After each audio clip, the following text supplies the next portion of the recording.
உக்ரைனுக்கு கொடுக்கப்பட்டதிலே ரொம்பவும் முக்கியமான ஆயுதங்களா சொல்லக்கூடிய M1 ஏப்ரம்ஸ் டேங்க் இப்போ ஆவ்திவிகா ரீஜியன்ல பத்தி எரிஞ்சுக்கிட்டு இருக்கு.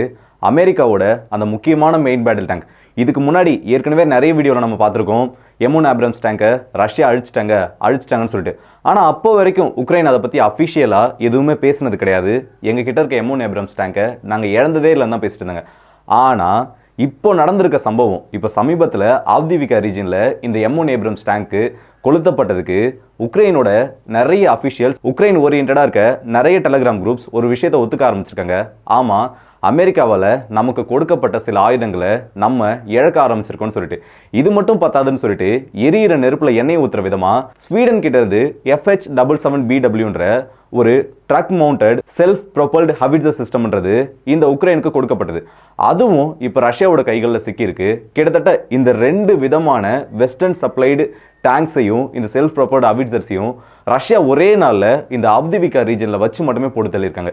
இது எல்லாம் இப்படி ஒரு பக்கம் போயிட்டு இருக்க, இந்த ரஷ்யா உக்ரைன் போரில் இந்தியான்றது நடுநிலைமையாக நாங்கள் இருக்குன்னு சொல்லிட்டு நிறைய டைம் நம்ம சொல்லியிருந்தாலும், எப்படியாச்சும் இந்த யுத்தத்தில் ரஷ்யாவுக்கு எதிராக இந்தியாவை திருப்பணுன்ற மனநிலைமையில நிறைய மேற்குலக நாடுகள் இருந்தாங்க. இப்போ பிரிட்டன் என்ன பண்ண ஆரம்பிச்சிருக்காங்கன்னா, இந்தியா கிட்ட இருந்து எப்படியாச்சும் ஆயுதங்களை பிளாக் மார்க்கெட் மூலயமா வாங்கி ரஷ்யாவுக்கு எதிராக உக்ரைனுக்கு கொடுத்தணும்னு சொல்லிட்டு பல வேலைகளில் ஈடுபட்டிருக்கிறதா ஒரு சீக்ரெட் ரிப்போர்ட் ஆனது இப்போ லீக் ஆகியிருக்கு.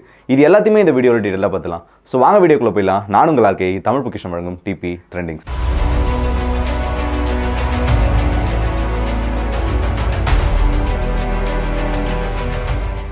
M1 ஏப்ரம்ஸ் டேங்க் அமெரிக்காவால் உருவாக்கப்பட்டதிலேயே one of the best main battle டேங்க்னா இதை சொல்லலாம். 1980களில் இருந்து இது கொஞ்சம் கொஞ்சமாக அமெரிக்காவோட படைப்பிரிவுகளில் சேர்க்கப்பட்டாலும் அதிகமாக இதோட எஃபெக்ட் வெளியே தெரிய ஆரம்பிச்சது இந்த கல்ஃப் வார்னே சொல்லலாம். ஏன்னா அந்த அளவுக்கு இந்த டேங்குகள் அந்த இடத்துல எதிரிகளை போட்டு ஒரு வழி ஆக்கி வச்சுன்னு சொல்லலாம். இப்படிப்பட்ட இந்த டேங்குகளானது உக்ரைனுக்கு ஒரு சில எண்ணிக்கைகளில் கொடுக்கப்படுது. ஆரம்பத்தில் இந்த டேங்குகள் வந்த உடனே உக்ரைன் அதிகமாக இதை ஃப்ரண்ட் லைனில் கொண்டு போக வச்சாங்க. ஆனால் ஒரு சில இடங்களில் இந்த டேங்க் ரஷ்யாவால் அழிக்கப்பட்டிருந்த செய்திகள் வெளியில் வந்தாலும் உக்ரைன் அதை ஒத்துக்கல. நிறைய பேர் என்ன பேச ஆரம்பிச்சாங்கன்னா, அங்கிருந்து அந்த விஷுவல்ஸ் எல்லாத்தையுமே இது உக்ரைனே கிடையாது, இது வந்து ஏற்கனவே வேற ஒரு இடத்துல நடந்த டேங்கை இந்த இடத்துல உக்ரைனில் நடந்த மாதிரி காமிக்கிறாங்கன்னு சொல்லிட்டு அவங்களால முடிஞ்ச அளவுக்கு அது சப்போர்ட் கொடுத்து பார்த்தாங்க. ஆனால் இப்போ சமீபத்தில் என்ன நடந்திருக்குன்னா, ஆவ்திவிகா சிட்டியை ஒட்டுமொத்தமாக ரஷ்யா சில நாட்களுக்கு முன்னாடி கேப்சர் பண்ணிட்டாங்க. ஆனால் கேப்சர் பண்ணி முடிச்சதுக்கு அப்புறமா அவங்களோட அடுத்த தாக்குதலானது பக்கத்தில் இந்த உக்ரைனோட ட்ரூப்ஸ் எல்லாம் எந்த இடத்துல ரீக்ரூப் ஆவாங்களோ, அவங்களுக்கு தேவையான சப்ளைஸ் வரணும், அதே மாதிரி அவங்க அடுத்தது இந்த ஃப்ரண்ட் லைனில் என்ன பண்ணணும்னு சொல்லிட்டு ஒரு இடத்துல ரீக்ரூப் ஆகி அந்த இடத்துல இருந்து அவங்களோட மூவ்மெண்ட்ஸ் ஆரம்பிப்பாங்க. அந்த ரீஜனில் ரஷ்யா திரும்ப தாக்குதல் நடத்த ஆரம்பிச்சாங்க. அதையுமே நம்ம ஒரு வீடியோ டீட்டெயிலாக பார்த்தோம். இப்போ என்ன பண்ணியிருக்காங்கன்னா, இந்த உக்ரைனியன்ஸ் இந்த ரீக்ரூப் ஆகிற சோல்ஜர்ஸ்க்கு சப்ளைஸ் கொடுக்கறதுக்காகவும், அது மட்டும் இல்லாமல் அந்த ரீக்ரூப்பிங் பொசிஷன்ஸை ஸ்ட்ராங் பண்ணுறதுக்காகவும் ரொம்பவே ஹெவி ஆர்மர்டு சப்ளைஸை, ரொம்ப ஹெவி சப்ளை செயினை இந்த இடத்துல உருவாக்க ஆரம்பிச்சிருக்காங்க. இதை தாண்டி நம்மளோட சோல்ஜர்ஸ் பின்னாடி வரக்கூடாது, எப்படியாச்சும் இந்த ஆவ்திவிகாவை நம்ம ரீகேப்சர் பண்ணி ஆகணும், அப்படி இல்லைனா இங்கே இருக்க சோல்ஜர்ஸ் இதுக்கப்புறம் பின்னாடி வராமல் இதையாச்சும் ஃப்ரண்ட் லைனாக ஹோல்ட் பண்ணணும்னு சொல்லிட்டு அவங்களால முடிஞ்ச அளவுக்கு இந்த ரீக்ரூப்பிங் பொசிஷன்ஸ்க்கு சப்ளைஸை கொடுக்க ஆரம்பிக்கிறாங்க. இந்த டைமில் என்ன ஆகுதுன்னா, இவங்களுக்கு சப்போர்ட் கொடுக்கறதுக்காக அமெரிக்காவோட M1A1 ஏப்ரம்ஸ் டேங்க்கும் ஸ்வீடன் கிட்ட இருந்து வந்த FH-77 செல்ஃப் ப்ரொபல்டு ஹவிட்சரும் இவங்களுக்கு சப்போர்ட் கொடுக்கறதுக்காக இந்த ரீஜனுக்கு வருது. ஆனால் இதை ரஷ்யா என்ன பண்ணிட்டாங்கன்னா, கரெக்டாக கெஸ் பண்ணிட்டாங்க. ஏற்கனவே உக்ரைனியன் சோர்சஸ் மூலியமா, உக்ரைனில் இருக்க ஸ்பை நெட்வொர்க் மூலியமா இந்த உக்ரைனோட சோல்ஜர்ஸ் எந்தெந்த இடத்துல எக்ஸாக்டாக ரீக்ரூப் ஆவாங்கன்ற இன்ஃபர்மேஷன்ஸ் எல்லாமே ரஷ்யாவுக்கு தெரிஞ்சிருச்சு. அந்த இடத்துல அவங்க ட்ரோன் அட்டாக்கும் நடத்துறாங்க. அது மட்டும் இல்லாமல் ஆர்ட்லரி ஸ்ட்ரைக்குன்னு சொல்லிட்டு இவங்களை ஒரு இடத்துல ஸ்டே பண்ண விடாமல் பண்ணிட்டு இருக்காங்க. இந்த டைமில் இப்படி உள்ள இந்த டேங்க்ஸ் வரதுன்னு தெரிஞ்சது ரஷ்யா என்ன பண்ணிட்டாங்கன்னா, இந்த டேங்க்ஸை நம்ம கேப்சர் பண்ணி ஆகணும். ஒன்று இந்த டேங்க்ஸை நம்ம ஒட்டுமொத்தமாக அழிச்சிட்டோம்னா அதில் நமக்கு பெரிய அட்வான்டேஜ் எதுவுமே கிடையாது. இந்த டேங்க்ஸை எப்படியாச்சும் கேப்சர் பண்ணணும்னு சொல்லிட்டு ஒரு பிளானில் இறங்குறாங்க. அதுக்காக இவங்க என்ன பண்ணுறாங்கன்னா, இவங்களோட ட்ரோன்ஸை வச்சு இந்த அட்டாக்கை பண்ணியாகணும். ஏன்னா ஒரு ஆர்ட்லரி ஸ்ட்ரைக் நடந்தாவோ இல்லை ஒரு மிசைல் அட்டாக் நடந்தாவோ அந்த ஒட்டு மொத்தமாக டேங்க் வந்து எரிஞ்சு சாம்பல் ஆகிடும். அது உக்ரைனுக்கு லாஸாக இருந்தாலும் அந்த டேங்கை ரஷ்யாவால் கேப்சர் பண்ண முடியாது. இதனால நம்ம ட்ரோன் அட்டாக் பண்ணுவோம். நம்ம ட்ரோன் அட்டாக் பண்ணோம்னா அந்த டேங்க் ஆனது டேமேஜ் ஆகும். அப்படி டேமேஜ் ஆகிற டேங்கை உக்ரைனியன்ஸ் அந்த இடத்துல அபெண்டன் பண்ணி விட்டுட்டு போயிடுவாங்க.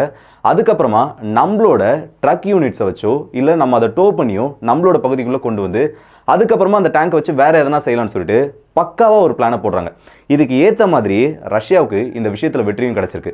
இந்த ஃபுட்டேஜ் எல்லாருமே பார்த்தனாலே தெரியும். இந்த M1 Abrams டேங்க் இந்த பேட்டில் ஃபீல்டுக்கு உள்ள, அதாவது இந்த ரீக்ரூப் ஆகிற பொசிஷனுக்கு வரதுக்கு முன்னாடியிலேருந்தே ரஷ்யாவோட ட்ரோனோட சர்வைலன்ஸ்குள்ளே இருக்குது. ஒரு கட்டத்துக்கு மேலே இந்த ட்ரோனோட டார்கெட்டிங் ரேஞ்சுக்குள்ளே இது வந்ததுக்கப்புறம் இந்த ட்ரோன்லேருந்து ரொம்பவே சீப்பான பாம்ஸை ட்ராப் பண்ணுறாங்க. அப்படி ட்ராப் பண்ணப்படுற இந்த பாம்ஸ் ஆனது அந்த டேங்கோட மேல் பகுதி, அந்த ஹல்லுன்னு சொல்லுவாங்க இல்லையா, அது மேலே பட்டு வெடிச்சு சதுறதுனால அந்த டேங்க் ஆனது டேமேஜ் ஆகுது. அப்படி டேமேஜ் ஆகிற டேங்க்ஸை அதுக்கப்புறம் இந்த உக்ரைனியன்ஸ் என்ன பண்ணாங்கன்றது தான் இந்த இடத்துல ரொம்ப முக்கியமாக பார்க்க வேண்டிய விஷயமே. இப்படி டேமேஜ் ஆன டேங்க்ஸை இவங்க அந்த இடத்துல மீட்டு கொண்டு போகணும் ஏதாச்சும் முயற்சி பண்ணியிருந்தாலும் பரவாயில்ல, உயிரை காப்பாற்றிக்கணும்ட்டு ஒரு சின்ன ஒரு அட்டாக் நடந்ததுமே அந்த டேங்க் அங்கேயே விட்டுட்டு இறங்கி ஓட ஆரம்பிச்சிடுறாங்க. இப்போ இந்த இடத்துல எல்லாருக்குமே ஒரு சந்தேகம் வரலாம், கண்டிப்பாக வந்திருக்கும். ஏன்னா M1 Abramsன்றது அமெரிக்காவோட ஒரு முக்கியமான main battle tank, heavy armoured protected டேங்க்னு சொல்லலாம். அதேமாரி NCB ஃபியூச்சர் இருக்கிறது, நியூக்ளியர், கெமிக்கல், பயாலஜிக்கல், இந்த மாதிரி எந்த விதமான அட்டாக் நடந்தாலும் அதை வித்ஸ்டாண்ட் பண்ணக்கூடிய அளவுக்கு, ஏன் டெப்ளீட்டட் யுரேனியம் ஷெல்ஸை கூட தாங்குற அளவுக்கு ஒரு ஹெவிலி ஆர்மர் ப்ரொடெக்டட் டேங்க்னு சொல்லலாம். அந்த டேங்கை எப்படி ஒரு சாதாரணமான ஒரு ட்ரோன்லேருந்து ட்ராப் பண்ணக்கூடிய இந்த பாம்ஸால் டேமேஜ் பண்ண முடியுதுன்னு சொல்லிட்டு இந்த இடத்துல இந்த டேங்க்ஸ் எல்லாத்துக்குமே என்ன ஒரு பிரச்சனைனா, இதோட ஆர்மர் கோட்டிங் எல்லாமே இதோட சைடில் தான் பெரும்பாலும் இருக்கும். மெயினாக இந்த ஹல் செக்ஷனில் பெரும்பாலான டேங்க்ஸ்க்கு, ஏன் நிறைய டேங்க்குக்கு எந்த ஒரு ப்ரொடெக்ஷன் இருக்காது, நார்மலான ஒரு டேங்க் மாதிரி தான் இருக்கும். அந்த இடத்த குறி வச்சு அடிக்கிறதுனால தான் இந்த அளவுக்கு ரொம்பவே சீப்பான விலையில் இருக்க பாம்ஸை யூஸ் பண்ணி அந்த அளவுக்கு அதிக காஸ்ட் இருக்க டேங்க்ஸை ரஷ்யாவாலையும் எடுக்க முடியுது, அதே மாதிரி உக்ரைனாலையும் எடுக்க முடிஞ்சுது. இப்போ இந்த டேங்க்ஸ் அடுத்தது என்ன ஆச்சுன்னு தெரியல. இப்போ வந்திருக்க விஷுவல்ஸ் வரைக்கும் இந்த டேங்க் பற்றி எரிஞ்சிருக்கு, அதாவது சின்ன சின்ன டேமேஜஸோட எரிஞ்சிட்டு இருக்கிறது மட்டும் தான் தெரியுது.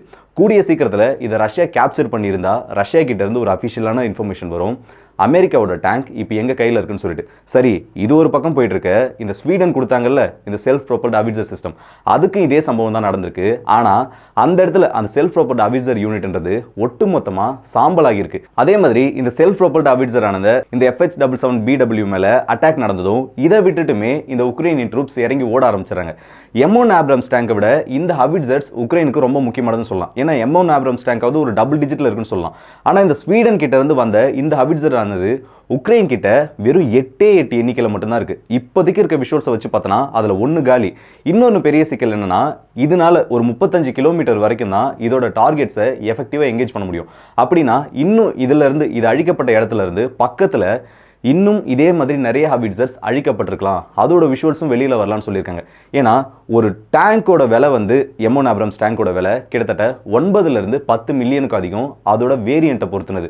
ஆனால் இப்போ அதுக்கு ரஷ்யா அதை அழிக்கிறதுக்கு யூஸ் பண்ணியிருக்க ட்ரோனோட விலையை பார்த்தீங்கன்னா அந்த ட்ரோனோட விலையே வெறும் $10,000 தான் இருக்கும். அது இல்லாமல் அதுல இருந்து ட்ராப் பண்ணுற அந்த பாம்ஸோட விலையெல்லாம் பார்த்தோன்னா ஒரு சில $1000 தான் இருக்கும். இப்படி ரொம்பவே கம்மியான விலையில் இருக்க ஆயுதங்களை வச்சு ரஷ்யா இப்போ அவங்களோட டாக்டிக்ஸை கொஞ்சம் கொஞ்சமாக மாற்ற ஆரம்பிச்சிருக்காங்க.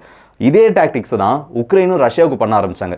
ரஷ்யாவோட டேங்க்ஸ் மேலே இந்த மாதிரி அவங்களாலே தயாரிக்கக்கூடிய டூ இட் யோர்செல்ஃப் ட்ரோன்ஸ்னு சொல்லுவாங்க, DIY ட்ரோன்ஸ், அந்த ட்ரோன்ஸை வச்சு பாம்ஸை ட்ராப் பண்ணணும்னு சொல்லிட்டு இப்போ அதே டாக்டிக்ஸை ரஷ்யாவும் பண்ண ஆரம்பிச்சிருக்காங்க. ஆனால் இந்த இடத்துல உக்ரைனுக்கு இருக்க பெரிய சிக்கல் என்னன்னா, ரஷ்யாவுக்கு இழப்புகள் ஏற்பட்டாலும் அவங்க கிட்ட அந்த வெப்பன்ஸ் நிறைய இருக்கு.